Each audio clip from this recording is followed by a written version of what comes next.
MPs are split on how Australia should be handling the outbreak of foot and mouth in Indonesia after more fragments were detected in Adelaide. The government has ruled out border closures for now, despite calls from the opposition. But let's go to Indonesia to see how they're dealing with things. And joining us live from Jakarta is the regional managing editor of English news site Coconuts Bali, Andra Nasrie. Andra, thanks for your time this morning. So how bad is it? How bad is foot and mouth disease in Indonesia at the moment? Well, good morning, Peter. I should say straight up that on a day-to-day basis that we almost don't really hear that much about it, at least in civilian urban life, where civilian urban life is concerned. But we do know that the government has been busy behind the scenes trying to contain the disease.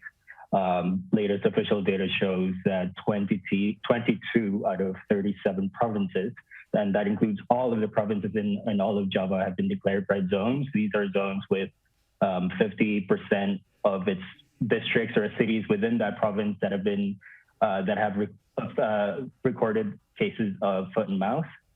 And there's been a huge vaccination drive going as well, and we're in the midst of that at the moment.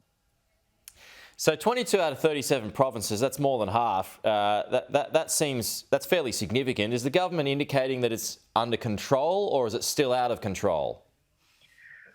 Well, the government seems keen to downplay fears of foot and mouth, especially with tourism on the rebound, especially as it relates to Bali, with Australia seemingly the only country that is at the moment kind of freaked out about travel to Bali. So our agriculture minister, Mr. Sharon Yassin Liputo, last week actually went all out and claimed that Bali has contained the outbreak. I mean, the island has only recorded 128 FMD cases so far, and that's compared to 400,000 plus nationwide. Our tourism minister, Mr. Sandiaga Uno, has also said that travel is absolutely safe. They are going to step up biosecurity measures at the airport screenings and sanitize articles of clothing before boarding, and all sorts of measures to ensure that the virus that causes the disease doesn't travel down under. Because the layout in Indonesia, as you know, it's so unique, but it's interesting for our viewers, perhaps they haven't been there. Indonesia's got many resorts that are kind of mixed in with agricultural land, right? So, I mean, you can step outside of a resort and, you know, you can find livestock and you can find agricultural land across the road. It's that close and that simple to pick up and then transport.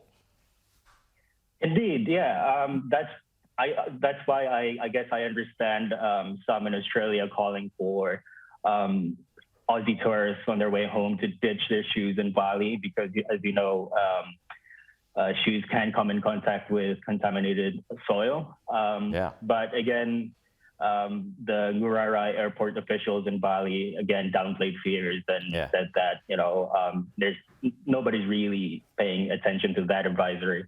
Right. Okay. So is that an indication that I mean, of course they're going to do that because they don't want to alarm people. But do they have enough? Exactly.